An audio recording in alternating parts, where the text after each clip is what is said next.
Maccabees chapter 13. Hopefully we can maybe get down through chapter 16 today. We'll see. We do want to talk a little bit more about this business of the Antichrist. All right, Buck, you're close to be my helper. Here we go. I want you to take these and pass them out. 3 to every person at once. I got 15 copies, so you can share because they're different ones. All right? Can you see that? Mm-hmm. All right. So that would go to one person, and the next 3 will go to someone else. All right. Can I have someone else? You want to help me out, Taylor? You have to give 2 because these are the outlines. He's got some extra sheets. These are the outlines. If you can give those 2. I only have the second page. If you didn't get the first page of the outline, you'll have to let me know. So these are not all the same. So there's 2 of them. Okay. So it'll be the next 2. We'll go to someone. All right. You got it? You can handle that. All right. While they're doing that, Revelation, please, 13. Oh, I'm on the wrong side of this thing here. Knock someone down.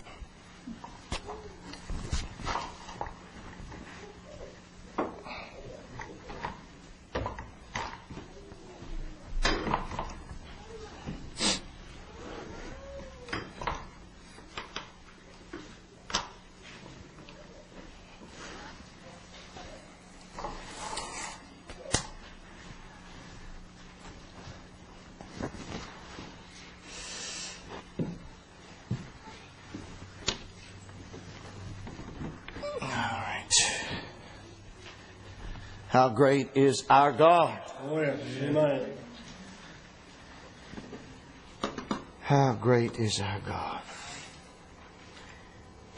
I made 15 copies. If there's anyone that doesn't get one, you can let me know. Okay, we should be all right. We're already up and running.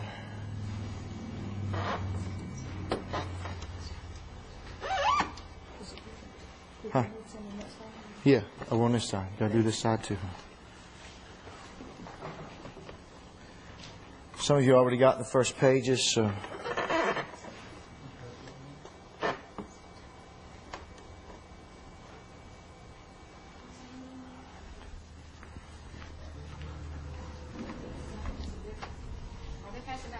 They're 2 different things, yes. They're passing out 2 different things. 2 different things. You should have an outline that looks like this right here, the woman of Revelation 12. The second page will be the man-child of Revelation 12. I gave you those outlines. And why I believe the man-child is not Christ. Give you some reasoning there. The other one is the second and third page, or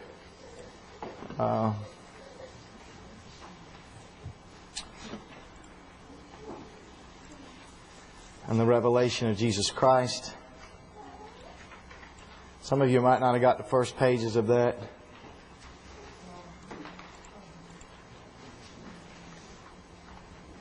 We went through the sun-clothed woman.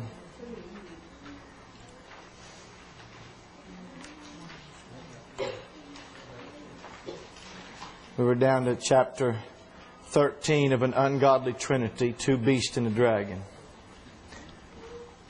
The 2 pages you should have at the top would say an ungodly trinity, 2 beasts and a dragon. I think, is that right? Let me get this thing up here and I'm going to pull it up here real quick. I'll tell you.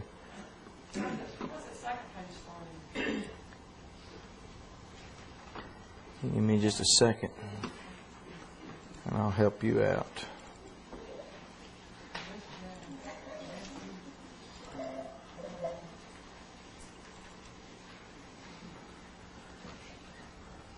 Did some of you folks, the second page should have ended. Was some of your second pages incomplete? Yes. Oh, okay. Second page. All right. Gotcha. Coming at you. Yeah. All I got was EFGHIJ. All right. It's on the way. I forgot I didn't give you that whole page in the second one. I haven't had this thing. I'm doing this as I go, so I didn't have it all at once to hand out to you. This third page should start out with the fifth trumpet. And the fourth page, the ungodly trinity. Everybody have that? And the second page is coming out. I'm printing you a new second page. It's coming out. It's going to come on that printer in there if you'll get it. You hear it beeping? It's going to come out in there. We'll print out. So you can throw away your second pages you had. Transfer your notes if you had them. Throw away your second page. And the second one you're getting now will be the complete one.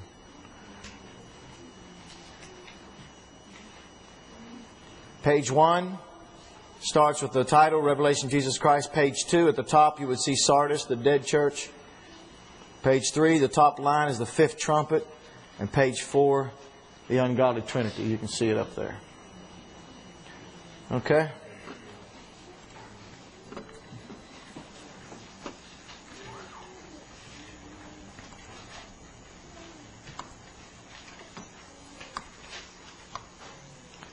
Okay.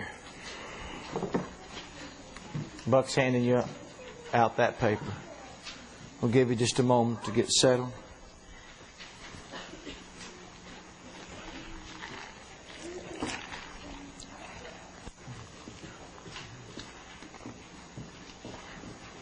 I'm sorry for that thing being lopsided. I don't know why it is.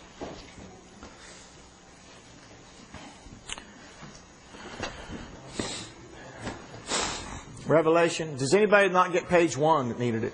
Anybody needed page 1 didn't get it? It's been a while. It's been a while. You got page 1 in the house. Some people didn't get it though at all. All right. How many page 1s? 1, 2, 3, 4.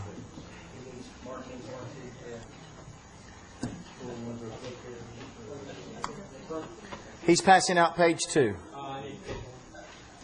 No, it's coming. I'm sorry. Forgive me. There is a page 4. He should have got that today. He passed out 2 papers, huh? Wow. Sorry. Sorry, guys. My fault.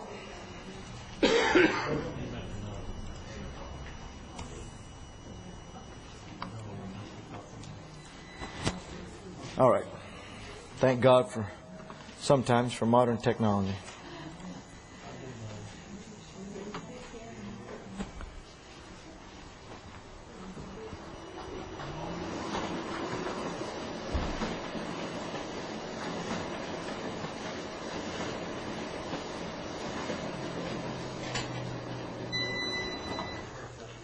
Okay, you need to keep your outlines, all right, because I'm just adding to them as we go. Who did not get a page 1?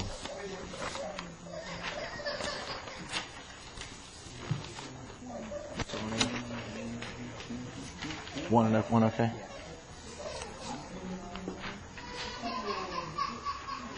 You need a page 1? You need a page 1?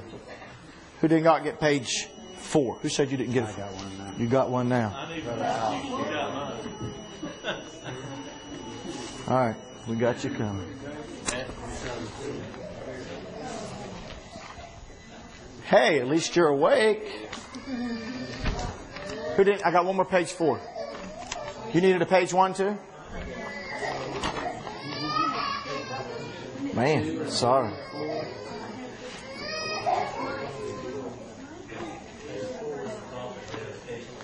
All right. Page 1. You guys are hilarious. What is page 1? This is who needed a page 4? Okay, let's do this. All right, hold on a second. Okay. All right, hold on, everybody. Focus up here just a minute. Hone in with me. All right, everybody ready?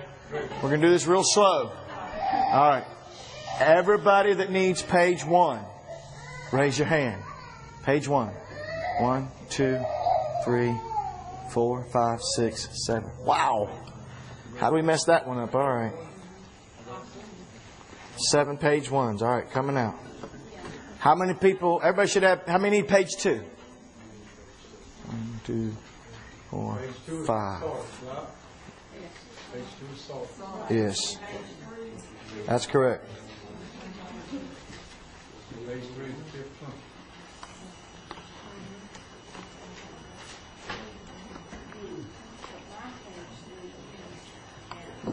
How many need page 3? Must not have had enough. 1, 2, 3, 4, 6, 7. Okay.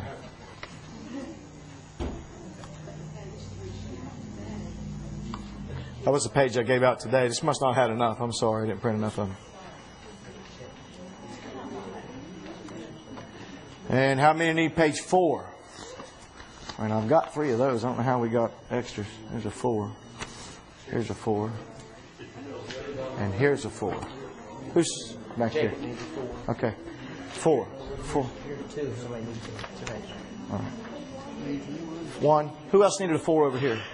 2, 3. Huh? He needs a complete set right here. Ungodly. You got it. 2.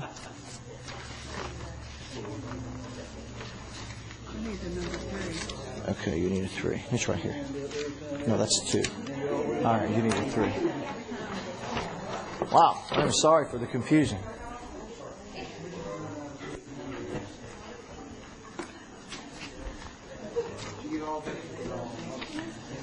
Okay, who needed page 2s? Raise your hand. You've got page 2, Jeanette. Okay, don't raise your hand. No wonder I'm confused. You're confused. Who needs page 2? Page 2, we got that page 2. All right. Any more page 2s? Any more page 2s? One down and 3 to go, Brad. All right, page 3s. Who needed those? You guys never had any of them, did you? You guys must not have been here that Sunday. All right, 50%. All right. Who had a page 3 over here? You need 3, Steve? You got it. 1, 2, and 3 talking about Revelation of Jesus Christ. Yeah. Sardis, the 5th trumpet. You got that. You need 4. All right. One more time. Page 4s. Who needed page 4s? 1, 2, 3. Yeah, I know it. Page 4. I need a page number on it. It starts with the ungodly Trinity. 8 is the first letter. Need a number. Yeah, it's my fault. I need to put a page number on. I'll do that. But you're going to have to put them on your own pages. Are you ready? Here's what page 1 looks like. That's got the title page. There's page 2. It follows right after the churches. Pergamos, Thyatira, Sardis. Page 3 follows the first 4 trumpets. Then we got the 5th trumpet and the 6th trumpet. So page 3 begins with the 5th trumpet, if you look up here. And then page 4 goes to the ungodly Trinity. That's where we're at today. We're actually on page 4 today. Okay, we needed three page 4s, right? You have any page 1s? I can get some. We got one back here. I have some extra 2s. Did anybody need any page 2s? You still need a 1, preacher?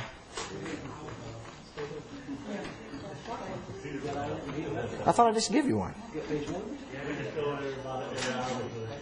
I haven't got page 1, no. All right. I got 2, 3, and 4.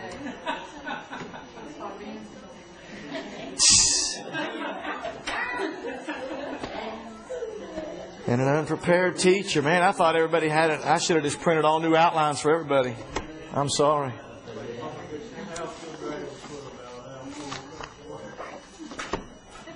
The other 3 outlines were just supplemental materials, all right?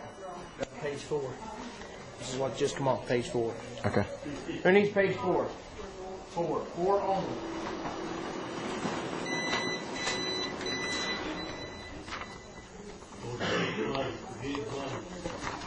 Hallelujah. Yeah, page 4. Made it. 4 papers.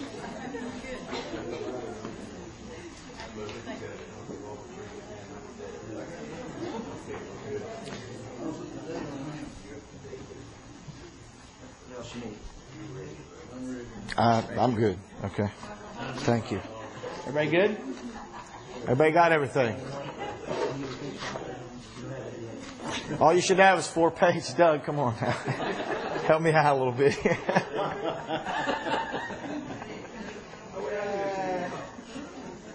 Page 5 will be numbered, I assure you.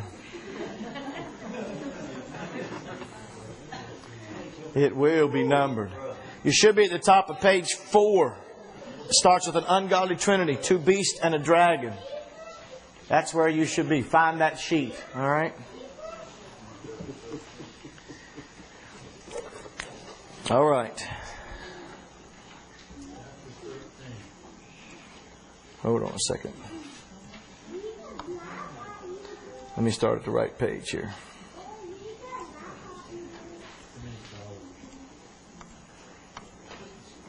All right.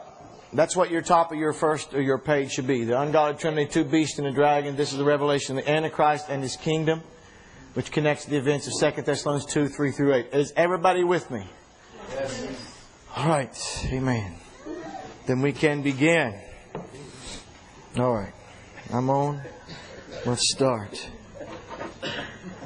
15 minutes of my class time was shocked with my lack of having stuff ready.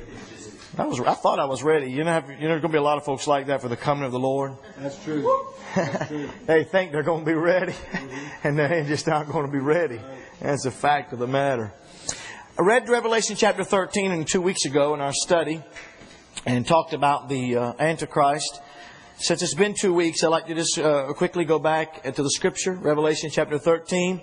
And John said, "And I stood upon the sand of the sea.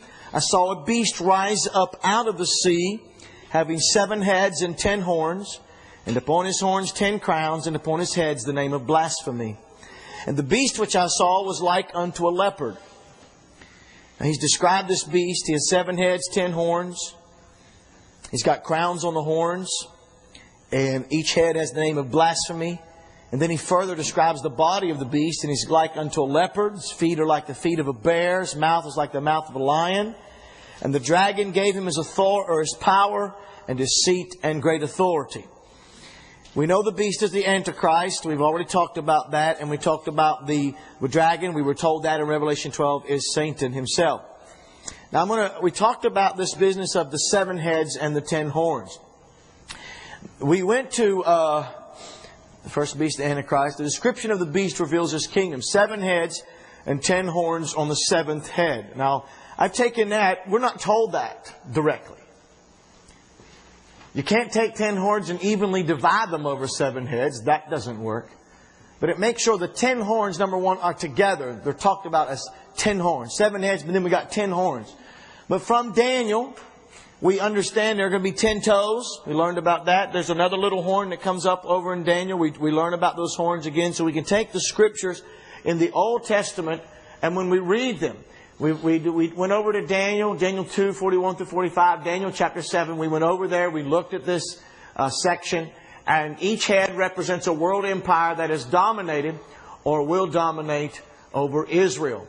And these are we're told some more in Revelation chapter 17. We talked about that a little bit. These are 7 world empires. The 10 horns are on the 7th head because those are the 10 kingdoms or kings that comprise that 7th world empire. There will be an 8th, and that will be the final kingdom of the Antichrist. The first head would have been Egypt. The second head would have been Assyria. The third head would have been Babylonia. The fourth head would have been Persia, the Medo-Persian Empire. The fifth head would have been Macedonia, Grecia. And then the sixth head would have been Rome. The 7th head will be a revised, however you want to call it, Roman Empire. We'll talk a little bit more maybe about that. And that 7th head is comprised of those 10 nations, or 10 horns, 10 kings, and that's going to be the beginning of the Antichrist kingdom. And then he will come and form his own kingdom after that, which will be the 8th, and that's what we find in Revelation 17. Now, we talked about that already. The Antichrist kingdom displays characteristics of previous world empires. The leopard from Greece, the bear from Medo-Persia, and the lion from Babylonia. what we find out is the powers of darkness are behind the Antichrist. And these characteristics are described and given to us in this manner because it's a very short way to summarize, to express and reveal the relationship or the power that's behind this Antichrist. All of the wickedness that was behind the world empires that Israel's already had to deal with, all of that is going to be conglomerated and compacted into the Antichrist kingdom. So all the wickedness of Babylonia, all the wickedness of Egypt, all the wickedness of Medo-Persian, all the wickedness of the Macedonians and the Greeks, all the wickedness of Rome, all of that, plus modern day wickedness, all of that, and the diabolical powers that were behind them is going to be concentrated into the kingdom of the Antichrist. In other words, the devil's pulling out all the stops. This is it, folks. This is his last shot, and he's going to give it everything he's got. Everything he's got. Now, when how do we know we've got demonic powers behind these kingdoms? Again, this is not something new. The book of Daniel, we read about that. I don't know that I took you there and read about it, but Daniel made a prayer over in the book of Daniel, and you can go a little bit later and read about it. But he talks about this the prince that came, and he talks about there was a struggle that Daniel, the angel, had been sent to give Daniel his an answer. But he said that I was in conflict, the Prince of Persia, and was struggling with me. And I couldn't come and give you the answer because he was struggling. But Michael came and helped me. And as soon as I go, the Prince of Grecia, I think he talks about, will come. What we learn is from the book of Daniel is there are diabolical powers, demons, fallen angels, whatever you want to call it, that are behind ungodly world empires. Now we know that to be a fact. My brother was just reading to me how this afternoon how Satan said, remember when he told Jesus, all this is given unto me. He showed him all the kingdoms of the world. He said, all this is given unto me, and I give it to whoever I will. Now ultimately God controls it. God sets up kingdoms and puts them down. But when God lets Satan out on his leash, He then empowers and motivates and gives and does what He wants to do. He can elevate you. The devil can give you riches. He sure can. He can give you wealth. He can give you influence in this world. Because he has many people in high places. We fight against principalities and powers in where? Heavenly places, correct? And powers of this world. All right. We went through all of these. I'm not going to go through those again. Went through those last time. Now we're down to, I want to go and talk a little bit about this in verse 3. Revelation 13 and verse 3. I didn't go and review everything we talked about the last lesson. I'm not going to go through it again. Revelation 13 and verse 3. And I saw one of his heads. Now we already know. What are the heads? Kingdoms. Now this is all concentrated in the beast. This is the demonic power behind him, but yet it describes him. How many of you know when you get demon possession, the demon identifies with the person? They do that, right? Yes. They'll identify with that person. That person identifies with the demon.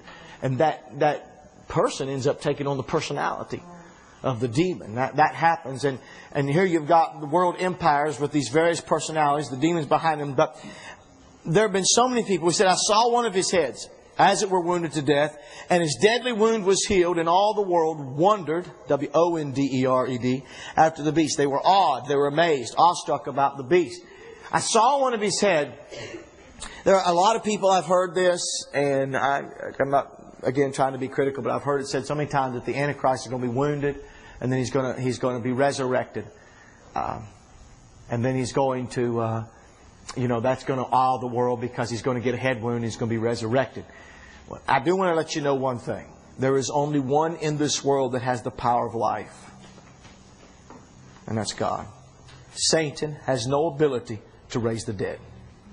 He cannot produce life where there's death. He can't do that. That's not in his power. Who has the keys of death and hell? Jesus Christ, not Satan. He never has had them, and he never will. Jesus didn't steal them.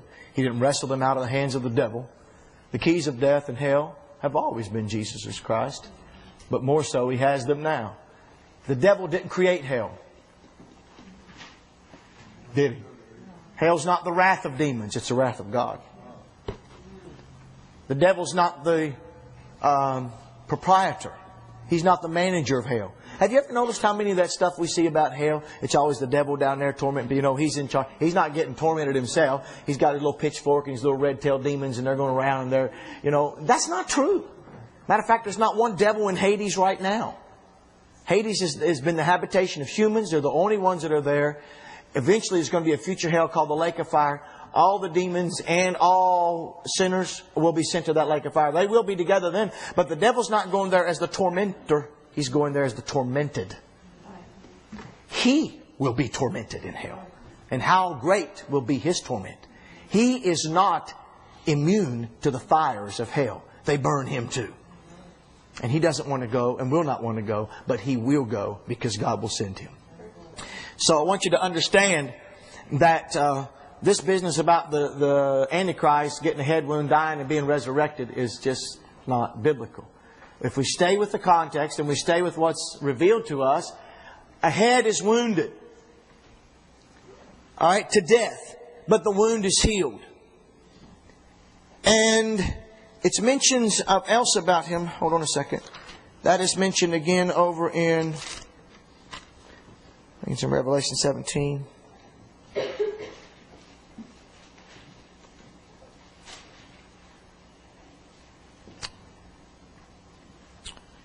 Where's it at? Talks about his deadly wound and he was healed. The beast that had the wound with the sword it talked about. And he was healed. Alright, that's mentioned. For some reason it's down here. I'll find it in just a moment. Here it is. Verse 14 of Revelation 13. Talks about and deceiveth them that dwell on the earth by the means of those miracles which he had the power to do in the sight of the beast, saying to them that dwell on the earth, that they should make an image to the beast which had what? By the sword and did live. Where this applies to, at the time, one of the heads is wounded. At the time John writes this, we're already up to the sixth head. The Roman Empire. It's the only empire in existence at that time. The sixth head is in existence at the time John writes. We found that from Revelation chapter 17. We've already talked about that.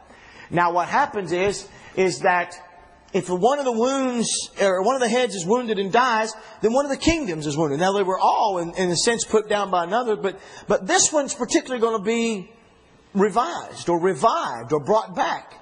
And that would have been the final head, which was the sixth head, the Roman Empire, the wound by the sword. The Roman Empire was defeated by other armies. And there was various ones that came against them, finally the Goths and Turks and various ones that came against and defeated the Roman Empire. But by sword, by war, Rome was taken out. It fell by immoral problems, but it was taken out. But this next head, the seventh head, which has the 10 horns, is going to be connected to Rome. That's the one that's going to be coming, and it is healed in that sense. The wound is healed, and that seventh head is going to represent that seventh empire, but it's coming in connection with Rome as well. So we get this connection. Many people have called it the revised or revived, I don't care which one you say, Roman Empire, indicating that these League of 10 Nations are going to have connections and similarities to the old Roman Empire. Now we can talk a little bit about that. Remember the image we talked about in Daniel? Nebuchadnezzar's dream, he saw an image, had a head of what? Alright, had a chest of what? The Persian Empire. Had his loins were what? Brass, or the Grecian Empire. We talked about that. And then the Roman Empire, legs of what? Iron. That was the Roman. But notice it was 2 legs because the Roman Empire was split in 2. An east and west division. And then we got down to 10 toes. 10 horns, 10 toes, same thing. But the toes and feet were iron mixed with clay. Which means you got part strength and part weakness. And that's what you've got. So you've got 10 nations that are coming out. And we got strengths and we got weaknesses in that. But there are going to be similarities to those that League of Nations, those 10 nations come together, that revival of the Roman Empire. It's called a revival of the Roman Empire because it's going to have so much similarity to the Roman Empire. Number one, we're going to have 5 nations because we've got 10 toes, 5 toes on one foot, 5 on the other. So with 10 nations, 5 must come from the old eastern side of Rome, and 5 must come from the old western block of Rome. So, whatever nation there can be, there were more than 5 nations in those blocks, so we don't know what they're going to be. A lot of folks got all excited and thought that, whenever, what was it? Was it after World War I? Wilson? Ooh, am I thinking right here? The League of Nations, didn't that begin after World War I? Or was that World War II? Help me here. Where's my history? I thought it was after World War I and Wilson, I think, and brought in that. A lot of folks got all uptight, and then now we've got it's not the League of Nations. What's the big? United Nations, yeah. The United Nations, and people have talked about Bush and one world government, and there's just all kinds of things that float out there in reference to that. Well, understand, those nations are not going to come into existence till God gets ready for them to. It's just not going to happen. But there are things that can lead up to that. But we got all excited. We thought, well, this is the Antichrist movement. And then we got the European Union that came about. First the Common Market, European Common Market. And we got the European Union all coming together. Now that thing's dissolving. It's falling apart. I've heard now about a Mediterranean Union, possibly it's coming together. I don't know how all that's going to come together, except I'm going to tell you there's going to be a League of 10 nations. 5 is going to come from the old eastern block of the Roman Empire, 5 from the western block of the old Roman Empire, and it's going to form a League of Nations. The Antichrist is going to defeat 3 of those nations. The other 7 are going to belly up and give to him. That's going to be the start of his empire. The start of his empire is that 7th head, those 10 nations. That's going to be the beginning of his world dominion. Now, what are some of the similarities? There are several things that Rome brought to the world. One of the things that Rome brought to the world was a united currency. Well, we've already seen that happening in Europe. Now, they want to get rid of the euro. There's problems with that now. But already we've seen them going to one currency. As a matter of fact, have you noticed, well, not fairly recently, but have you noticed now that we no longer so much talk about an American economy or a Chinese economy, but we talk about a global economy. And now it's no longer an American market, it's a global market. Because our world has shrunk in that regards. And everything is a global market, so that our economy in America is tied to other national economies. Our economy is tied to the economy in China. China's economy is tied to whatever in Britain and Germany and the European Union, what goes on there. So that our economies are linked and we've become this kind of interdependent. Well, there's no doubt about it that as those things are coming together, that's working towards an Antichrist uniting the world. Rome was able to bring one economy. Rome was able to unify language. Rome was able to unify coinage and money. Rome was able to put roads throughout the world and make world travel. Broke down the barriers between states, so to speak, so that there was this kind of trade all throughout the Roman Empire that you can do. Well, we're going to see that kind of dominion, and we're going to see this kind of, folks talk about the one world church or one world religion. I don't know about a one world church. There's one true church. I don't know about whether the Antichrist is so much going to give himself to any church per se. He is, we'll talk more about that when we get over to Babylon. We'll deal with that one later. I'll get ahead of myself. All right. This is the revised or revived Roman Empire. The world is awed by the Antichrist. Revelation chapter 13 now. This head wound refers to the revival of one of the nations killed with the sword, which was the Roman Empire. Verse 4, they worship the dragon. Note this. And they worshiped the dragon which gave power unto the beast, and they worshipped the beast. Does everybody understand that? Who's the dragon? And who's the beast? Satan and the Antichrist are going to be worshipped during this final reign, 3.5-year reign of the Antichrist. People, the world is literally going to worship the devil. Remember, at the middle of the tribulation, what happens to him? War happens in heaven. We talked about it in Revelation 12. What happens to the devil? He gets cast down to the earth. And what's he get when he gets cast down to the earth? He goes after their worship, and he gets it. And He will be worshipped. This world is going to evolve to satanic worship. People are doing it now, but I think it's going to be in a bit of a different way. I can't tell you how all that's going to transact. I'm just telling you, they're going to worship the dragon who gives power to the beast. He's going to connect his power to the dragon, and they're going to worship that. The God of forces. They're going to worship Him, and they're going to worship the Antichrist, and so worshiping man. And here again we go back to this business of us worshiping Jesus Christ, our Savior, and God our Father. Here's this unholy Trinity again, ungodly Trinity, and what's coming to them? Worship. That's what the devil wants out of us, is our worship. We must never, ever give it to him. And there was given unto him a mouth speaking great things and blasphemies, and power was given unto him to continue 42 months. He gets 3.5 years. That's his kingdom. He gets no more beyond that. The world is awed by this man. He can speak. He's an orator. He's a powerful speaker. He has got an ability to work. He's intelligent, an ability to speak, and he's very bold. I learned something recently, quite interesting. I was watching a little bit of for a few minutes, a little documentary on Hitler. And it caught my attention because of this study. Over in the book of Daniel, and I've challenged you to read that, particularly in Daniel chapter 11, you're going to read about the kings of the north and the kings of the south. And all this struggle that takes place, and this is during the Grecian Empire. And it talks about Cleopatra, Antiochus Epiphanes, which is the king of the south, I believe. But anyway, these various kings. And then it gets down and the language kind of changes. It kind of changes and begins to talk about... It changes so that it begins to talk actually about the Antichrist. And you can see or catch the change in the language. Note, please, if you'll turn over there. Daniel, please, chapter 11, verse 36. You'll notice a change in the language. And there are things that are said about in this passage that make it where it has to be about the Antichrist, a future king, because it hasn't taken place yet. And the only king that makes that description is the Antichrist. But you'll see this sometimes in prophecy. And we get this kind of a switch. We see an earthly king being talked about.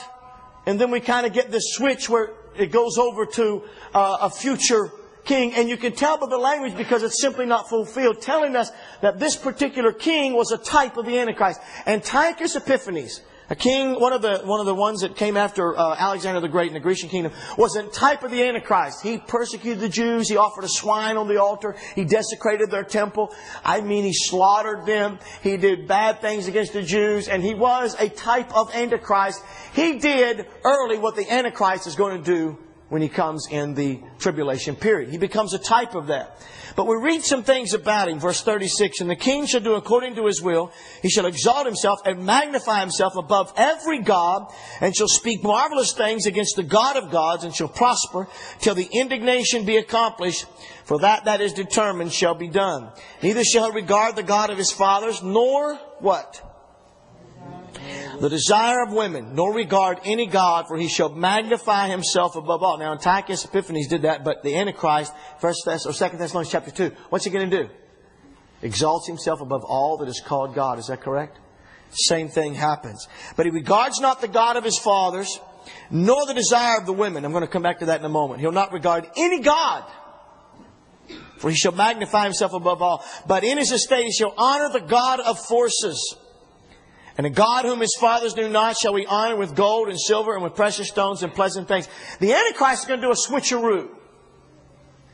I'll get a little ahead, but I want to tell you. The Antichrist is going to use whatever he needs to use to get in power.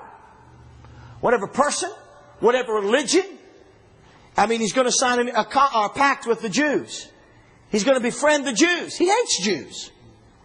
He's going to turn on the Jews. But he's going to befriend them up front. Appear to be their friend. He's a deceiver. Muslims. The Antichrist doesn't care about anybody but the Antichrist.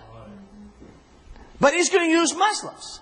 He'll use whatever false religion. He rides the whore rides the beast, whatever. But nevertheless, there is this connection, the Antichrist, using false religion, whatever he needs, to get where he needs to get. And once he's in power, I'm telling you, he himself exalts himself above God, and he honors one God who gives power to the beast. Who gives power to the beast? Satan. there is the God of forces. There's only one God that the Antichrist is going to acknowledge, and that's Satan. Because that's the one that gives him his power. He's going to worship Satan. Why do you think the people are going to worship Satan? He's going to be a Satan worshiper because that's where he gets his power. And that's going to be a God that none of his fathers will acknowledge. In reference to the Jews don't acknowledge Satan. In reference to the Muslims don't acknowledge Satan in terms of to worship him. They worship their gods. But he is going to elevate the worship of Satan to a level it's never been elevated. We got a few folks, crazies around the world that worship Satan now. But we look at them and think they've lost their marbles. We're not talking about a few folks doing seances and watching crystal balls around. We're talking about the whole world bowing their knee to the devil himself. And that is the power that's behind Satan, or behind the Antichrist. And that's the God. That's the God of forces, the God of power. The word forces means a fortified place, a defense. And the one who is empowering and becomes the strength of the Antichrist is none other than Satan himself. And that's who I connect that with. And he gives to him, and he does all kinds of things. And you can read about this Daniel chapter 11. I don't really have time to go through it. But it's really, it's an interesting chapter. It's not that difficult to study. Even many old commentaries, because it's historically accurate, can give you the information you need there. You can read about the Cleopatras, the Mark Anthonys, and the Antiochus Epiphanes and others that came. They were all foretold in Daniel chapter 11. All that took place, Daniel foretold about it, and it comes up to be a type of what the Antichrist is going to do. Now, I learned something interesting the other day, that the Bible said he would not have the desire of women. We've applied that typically because this passage indicates, in reference to the Antichrist, Antiochus Epiphanes being a type of that. Some folks have taken that to say that the Antichrist is going to be a homosexual. I disagree. I don't think he's going to be a homosexual, and I don't think he's going to have the desire of women. I think he's going to have neither. Which is one reason he can devote himself without distraction to his full cause. Because there will be no sexual distractions for this man. I learned something interesting about Hitler. Hitler, early on, there were several folks that actually accused Hitler of being a homosexual because he didn't fool with women. And when he was in the army, when he was in the German army early on in his life, he didn't have a girl. He didn't fool with women. He was very loyal in the army and whatnot, and he just didn't have anything to do with it. Later on, I don't think he ever married. He got a mistress, but the people that were close to him, it was like there was no romance. It was an abnormal relationship. He had her, and there was never really any grounds to prove his homosexuality. It was just some things that the few guys said, but there was no grounds for it. And apparently, what it was in this man is he really didn't have any sexual desire for men or for women. Hitler loved one person in the world. Hitler. He was devoted supremely to himself and to power. And he wanted power. And he ruled with that. You're going to find out that a lot of fellows who get in power, the men that can do the best in fulfilling their purposes are those who are not distracted by sexual relations. Let me tell you something. More women have taken down men than you can name. They get in there and they get a seductive female, and before you know it, they're going down the wrong street. They've got an alliance they shouldn't have, and they're going to lose the power in their kingdom. Or whatever else that can come. Those kind of relations going on in a man's life can distract him from building his empire. The Antichrist ain't going to have that kind of distraction. He's going to build his empire. He's going to build it without the desire of men or women. He's going to fully commit himself to Satan. He's going to fully give himself to Satan. And that is going to be where his power comes from. All right. Back to Revelation, please. What does he do? Back to chapter 13 real quickly. He speaks great things. He speaks blasphemies. He opens his mouth in blasphemy against God, to blaspheme His name, His tabernacle, and them that dwell in heaven. This guy has no shame. This guy has no fear. He has no fear. He blasphemes God. He blasphemes God's tabernacle, the temple on earth. He'll desecrate it. Means nothing to him. And them that dwell in heaven. This guy can spit in the face of God and he has no fear. Zero. Have you ever noticed how we're getting a world that has No fear. When you really study this, you see, wow, our world could accept an Antichrist right now. We would have no trouble with that. We've got a world that has no fear of God. We're ready for that. We're prepared for this. We've got a world that's more and more dabbling in the occult and spiritual things. We don't have a problem with those things. So that people, they have no problem accepting this. This would not be a problem for people to accept the Antichrist right now, today. Our world would be ready to embrace an Antichrist. Many church people would be so gullible that they would embrace an Antichrist because he's going to make them promises. How many church people embraced Obama? And that didn't take but 2 brain cells to see through that one. You know that's a bad mistake. I mean, you don't give your allegiance to that man. Don't vote for that man. If you couldn't see that one, but numerous church people voted for Obama. Yeah, and they'd probably vote for him again. But this guy is going to do that kind of thing. Verse 7, it was given unto him to make war with the saints, to overcome them, and power was given him over all kindreds and tongues and nations. He has world dominion, and all that dwell upon the earth shall worship him, whose names are not written in the book of life of the Lamb slain from the foundation of the world. Now, not each and every individual, but all nations are going to worship him. There are some people whose names are written in the book of life, and they're not going to worship him. Verse 9, if any man have an ear, let him hear. He that leads into captivity shall go into captivity. He that killeth with the sword must be killed with the sword. Here's the patience and faith of the saints. What's that verse say? He that leads into captivity. Now, who leads? What's it mean to lead into captivity?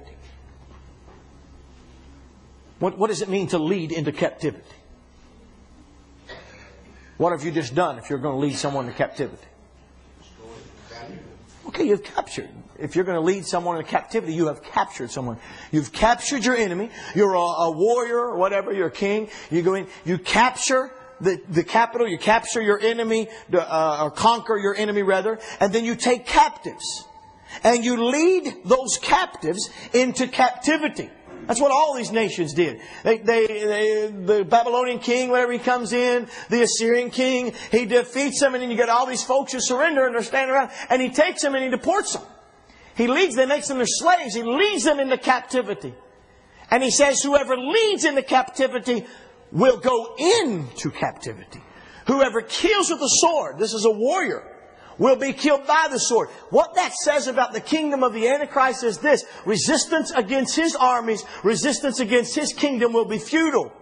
You try to conquer him, you try to take him into captivity, you will be taken into captivity. You try to kill him with the sword, you will be killed with the sword. He is given 42 months to reign. There's no army on earth that's going to stop that reign. But there will be people who will resist the Antichrist. Some people like their freedom enough. They don't want to be ruled by this kook. And it isn't so much that they're against his principles, but they're as selfish as he is. And if they try to resist him, it's futile. The 10 nations found that out. He conquered 3 of them, and the other 7 said, resistance against him futile. Let's give up, let him have it. And he takes the other 7. He's got the beginning of his empire. Resistance against the Antichrist from a perspective of civil resistance or by a perspective of war is futile. Forget it. You're not going to whoop him. There's only one person that's going to defeat him. And his name is Jesus Christ. And he's going to destroy him with the power, the brightness of his coming. Amen? He's going to speak the word and destroy him. No one else will do it. Okay, here's the patience and faith of the saints. That's what they've got to endure. They've got to know the Antichrist can't be resisted. You're just going to have to stay faithful to God. You're just going to have to stay faithful to God. And during that time, any resistance to the Antichrist will be put down. All right, let's go to the second beast. Any question about the Antichrist? I know I'm just trying to cover this in a basic format, but there's a lot more can be said. Any other questions or comments? Did you say there wouldn't be a world religion at that time? Him being worshipped? Well, he's going to be... Not any world religion that exists currently. He's going to... there'll be a world religion, and it's going to be the worship of the Antichrist and the dragon. That'll be the religion. But that doesn't exist now. It will be a new religion, but it won't be anything independent of the Antichrist, not like Hinduism or Islam or Christianity or Catholicism or Buddhism or the Eastern religions of Shintoism and Confucianism. None of those religions are going to be a dominant religion. He'll create the religion, and it'll be the worship of himself. That'll be the religion. You worship the Antichrist, you identify with him, you take his mark. You're going to, and notice, we're ready for people. People are ready to disfigure their bodies. Well, what do you think we have this business of people getting tattoos right and left? You think that's coincidental? No. People are not afraid now. All kinds of things that happen with chips and whatever that can be placed in your body. I don't know how it's all going. It may be something completely different. But I'm going to tell you, people have no problem physically identifying with their gods. And people identify with their sports teams. They'll wear their logos all over. We're not afraid to do that. So we live in that kind of world that's ready to identify with the Antichrist. And you'll take his mark and they'll worship him. I can't tell you all the details except it's just going to involve the worship of the beast and the worship of the dragon. That gives power to the beast. We'll see a little bit more about that in this passage. Any other questions? What you said about him not being homosexual, I mean, that's all I've ever heard a lot growing up. But that makes sense when you say it, then I was thinking that would make him have more of a feminine spirit. He's not going to have that. That makes sense. No, he's not going to have an effeminate spirit. He's going to be a warrior. He's not going to have any distractions about human distractions. He's not going to be after men. He's not going to be after women. Again, he's devoted to Satan. I saw that documentary on Hitler where he talks about the young lady that she would really didn't get no attention. She was just there. Casual, but just, Casual. he was so concentrated on what he was doing. That's right. All he gave himself to. Exactly. Exactly. If I could insert what you were saying there, Brother Al, when I was raised, I knew a German lady that lived in Germany under Hitler's when he became power and rule. And she would talk about him I remember being a young boy.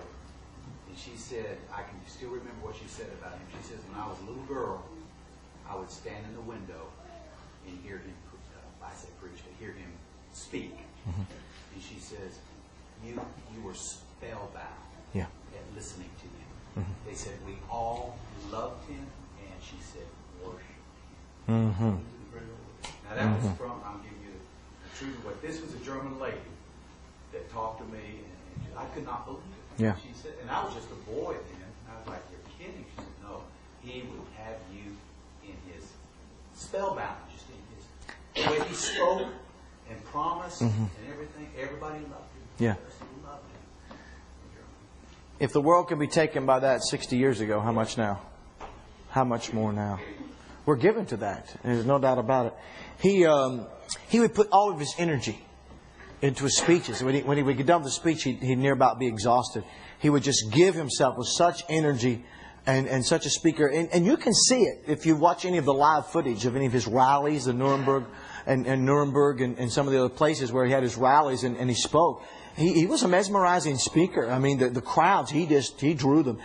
My opinion, this is Dan Wood's opinion, that in our generation, Hitler was a type of the Antichrist. He was an Antichrist. He is not the Antichrist. We obviously know that now because we're still here. But he was an Antichrist. And there's a lot. And I think one of the things about that is that you and I can see from a very real perspective in this generation what kind of man, how it's possible for a man to do what the Bible says the Antichrist is going to do, because we've seen it in Hitler. We've seen it in Hitler. The sad thing about it is that Hitler is the negative things that he did and the disasters he brought, that is being downplayed and being lost today. People are losing that sort of thing. All right. Any others? We're going. Okay, quickly here. Just a few more minutes. Verse 11. And I beheld another beast. We get another beast now. Coming up out of the earth. And he had what? And he spake as what? Wow. We've already got the dragon. This guy's a powerful speaker. He's like a lamb. But he's got two horns, all right? Like a lamb, but he speaks like a dragon. Wolf in sheep's clothing. He's a wolf in sheep's clothing. There's this contradiction. Dragon and lambs don't go together, all right? They don't. He exercises all the power of the first beast before him and causes the earth and them which dwell therein to worship the first beast whose deadly wound was healed. Now, it's just me. I make a simple parallel. But here comes this false, we call it the false prophet. Is the terminology that's typically has been connected with him. But here's a second beast. He is with the Antichrist, but he doesn't get worship. He causes men to worship the Antichrist. What's the Holy Spirit do in our life? Glorifies Christ, doesn't it? Lead us to worship and revere and adore Jesus Christ. But here's this false prophet. And he leads people to worship the Antichrist. And what's he do in verse 13? Great wonders. Great wonders. Makes fire come down from heaven on the earth in the sight of men. And deceives them that dwell on the earth by the means of those miracles which he had power to do in the sight of the beast. Saying to them that dwell on the earth that they should make an image to the beast which had the wound by a sword and did live. Now, he makes this image. And again, this kingdom, this man's revived. The old Roman Empire, this man has now come into his own kingdom, the Antichrist has, and he has got a cohort, someone doing miracles that is bringing people to him. And if you ever know how that we live in this day, an hour in which people are gullible in reference to miracles, they will sacrifice truth on the altar of a miracle. They don't care about truth. They care more about fantasy. Some phenomena. And the Bible calls them lying signs and wonders. He's a wolf in sheep's clothing. He's empowered by Satan. He causes men to worship the Antichrist. Glorification. He performs lying wonders to deceive. He confirms. That's what wonders are for. They're there to confirm. They're signs. What's a sign do? A sign points to something else. A wonder makes people, puts them in awe. And so much that it confirms what's being done. He comes to confirm the speaking of the Antichrist. Cause people, just the same that the Holy Spirit does in reference to Jesus. He comes to confirm the word of Jesus Christ. He causes all, verse 16, both small and great, rich and poor, free and bond, to receive a mark in their right hand or on the foreheads. Notice in the Antichrist kingdom, everybody's put on the same level, aren't they? Don't matter if you're poor, don't matter if you're rich, don't matter if you're a slave, don't matter if you're free, don't matter if you're a man or you're a woman. Everybody's on the same level. You know, I'm going to tell you, folks. I'm going to give you my opinion here. This is Satan's attempt to produce a kingdom that's as godlike as possible, as the kingdom of God. If there's anywhere that morality, that good government can be produced apart from God, then God is a fraud, or He's a liar. Let me try to say this another way. What's the devil doing? What's he doing? And why is he doing it? Have you ever thought about that? Why does he hate so much? If he knows what the book says about his end, but I don't think he really. I think he thinks he can beat the game. I think he thinks he can win out. I mean, typically speaking, when a person loses all their hope of winning, they quit. If I can't win, why fight? He's got to have something that drives him that says, I can beat this. Now, to beat God is really not difficult. Now, it's difficult in the sense it's impossible, but let me qualify what I'm saying. The only thing you have to do to defeat God is find one minute imperfection. It's easy to defeat perfection. All you got to do is find an imperfection. All you have to do is find one little place that God couldn't bring a prophecy to pass, and God has failed. He is no longer worthy of our worship. And we would be justified in giving our worship elsewhere, because if He can fail in 1 point, He can fail in 100 points. It's very easy. When you've got a person that says, I'm perfect, bud. That's the easiest person in the world to show that they're not perfect. All you got to do is find one little thing, one little mistake, and they're out. So when I say it's easy, it's not easy in that it can't be done. God can't be defeated. He's perfect. I understand that. I'm just saying, all the devil's got to do is find one little thing about God. If he can establish morality apart from God. If he can establish a kingdom and worship apart from God where people are good and benevolent. If he can establish any kind of righteousness apart from God. If he can establish any kind of goodness. If he can get anywhere for God to fail in His purpose. If he can find anywhere that God can give a prophecy and it doesn't come to pass. I mean, he fights that all the time because God goes out on a limb, naturally speaking here, when God says, this is going to happen, whatever, so many years from now. This is going to happen. This is going to take place in this kingdom. Hey, all the devil's got to do is get one little thing that doesn't take place. God's lied. If He is lied in the most minute area, then He's a liar. You don't have to tell a big one to be a liar. All you got to do is tell just the little one. That's it. Somewhere the devil, and here he is working with this, bringing wonders. And he causes people everywhere to put a mark in the right hand or in the foreheads that no one can buy or sell save he that has the mark, the name of the beast, or the number of his name. So it's actually one of three marks. There's a particular mark, some kind of probably a symbol of his kingdom. There's his name, and then there's the number of his name. So, and we see what that is, 666. And we got a bunch of church folks get all worried about 666. And it really causes them problems. I found something interesting the other day. Do you, and I can't remember, I think it's the first three digits. Do you know there are two sets of three digits that our government will not allow to be in the first three digits of your Social Security number? And it's 000 and 666. You cannot have a Social Security number that begins with 666. They will not allow it. I thought that was interesting. I just happened to be reading some stuff about the Social Security numbers in America, and I thought, well, now why did they do that? You take that for what it's worth. Do you have a question, comment? I was just saying, in reference to the devil, and what is his purpose, and why would he do this? To me, it's like he's insane. He's got to be insane. Well, we know at this time he's established in his kingdom. He's committed to it now. But my point is, I'm trying to make is, why would he even want to get to this point?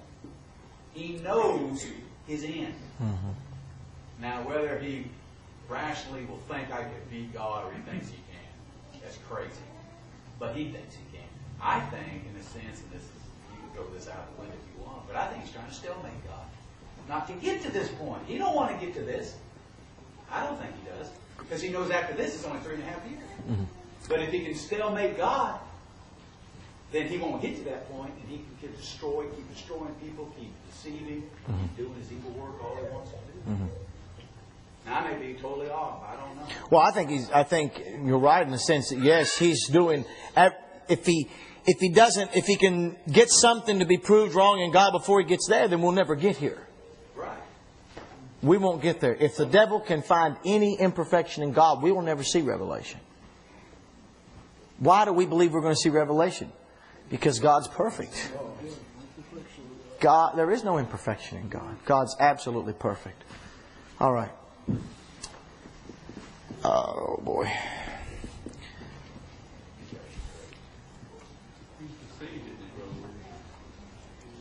Sure. He's deceived and he's a deceiver. When we talk about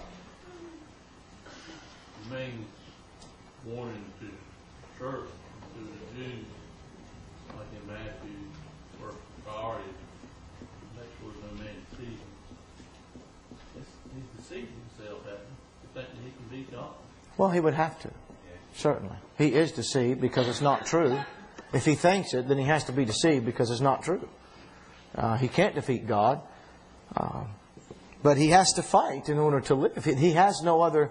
That's his only hope. His only hope is that somewhere he can defeat God. Somewhere he can find something where God fails, where he can stalemate God. And you know what? I think if we would recognize that in our lives, we wouldn't be so prone to give in to temptation. If we'd recognize what was behind it, if we'd recognize what was at stake. We're here to reveal the wisdom of God. We're here to show how smart God is by choosing us. Yeah, well, did God make a wise choice when He chose you out of sin? Did God make a wise choice in your life? Yeah, let's show the world. Yes, He did. I'm not going to let God's grace be in vain in my life. I'm not going to take the investment He's put in me.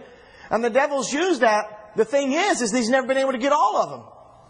But He gets people. God puts in people's life. He gets a Judas. You know, and He gets betrayers. He gets deniers. He gets men to go against Him. But the thing is just, if He could have got them all, He'd win out. But He never gets it. Glory to God. And in this age, I'm not going to let Him have this one either. We're not going to let Him win out because the truth is going to march on. We're going to march on for Jesus Christ. And we're going to let Him know, here's a group you're not going to get. Here's some folks that are going to keep their faith in Jesus Christ and you're not going to take them down. You can deceive some, but we're not going to follow that line of reasoning. I think that's where he thinks he has the victory, brother. When Jesus said, I will build my church, and the gates of hell won't prevail against it, the devil says, I got you now because look what I get to work with. Mm-hmm. Yeah. I know it, man. I know how to get you in. Yeah. And he thinks he can. Well, that's what I mean by stopping God or still Yeah. God. Because He works against us. And he Amen. knows what man is. But when we hold faithful, we defeat him. Yes. Resist the devil by being steadfast in the faith. All you've got to do to whip the devil is just stay true to your convictions. You know, if you deal with people that have honestly deceived themselves, it becomes very clear to understand how the devil himself can think that. Because sometimes we, as Holy Ghost-filled saints, what in the world can make a person's mind? Because we got the Bible says we put on the mind of Christ. And we sure don't know everything Christ does, but we have more Christ-minded, so therefore we think totally different than what the devil thinks. Our line of thinking goes in a totally different direction. But when you deal with people that have deceived themselves, I mean, I hate to go back to family, but there's been so much discussion in my family about these passages that looked at them and told them, went to the passage in 2 Thessalonians and said that if you don't make it prior to the rapture, you're done. That's it. Sorry, you're lost. God's going to send you a strong delusion. You won't accept Him now. You won't receive His truth now. You're not going to receive it then. Oh, yeah, I will. No, you won't. God would do that. Right there it says. That's what the book says. I mean, it's just as plain as, I won't do that. Yes, you will. No, sure won't. I mean, until you see someone with that mentality and determination, it becomes really obvious how the devil can think, I can win. He's got this, I'm going to beat God. And they just, like Brother Al said, he has deceived himself. He thinks he can win, and we sit back and go, man, you really stupid. He really thinks he's going to win. That was really, I got to believe.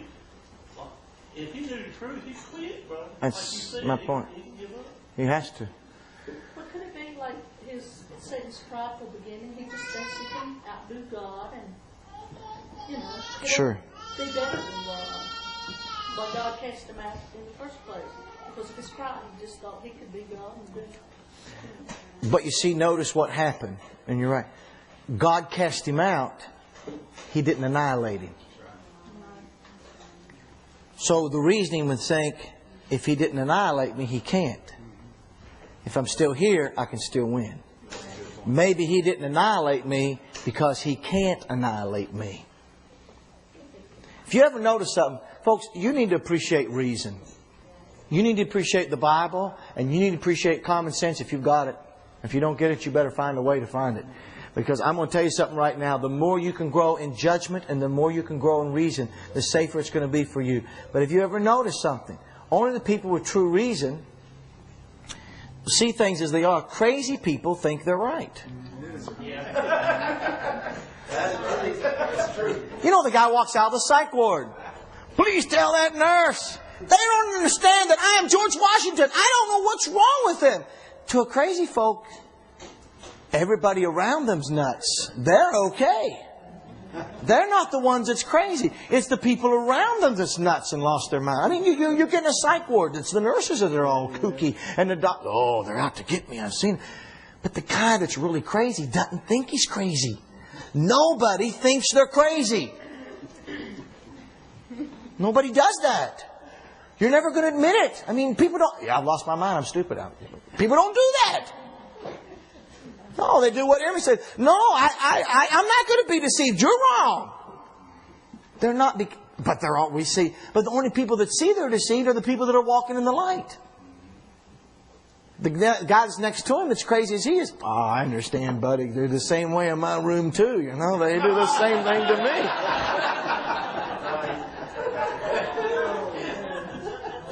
That's where our world is going.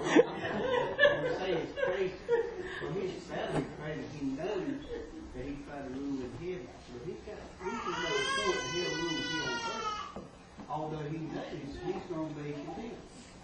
But he wants to prove a point that he takes to himself. So we got people walking these streets out here, shield themselves trying to prove it. Yes.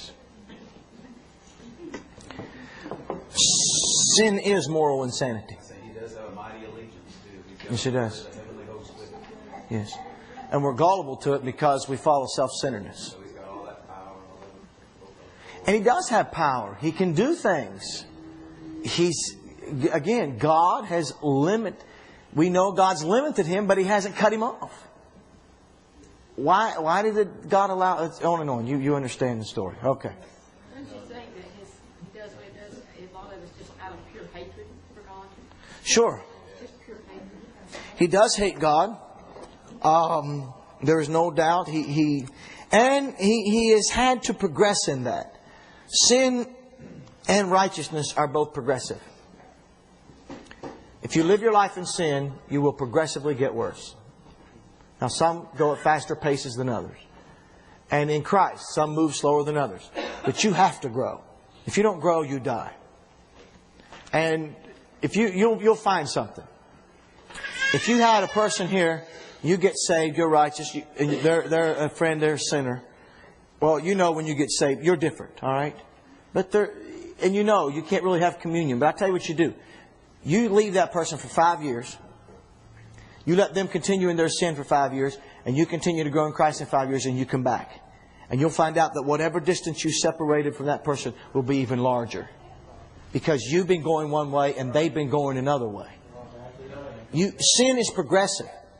Satan has had to have progressed in his wickedness, in his deceitfulness, in his hatred towards God. It's had to have disfigured him and worked in his life. There's no way to get away from that because he's a creation too. He's been affected by it. He does hate God. But why does he hate God? Because God hasn't given him what he wants. When you're supremely selfish, you hate everybody that doesn't bow to your will.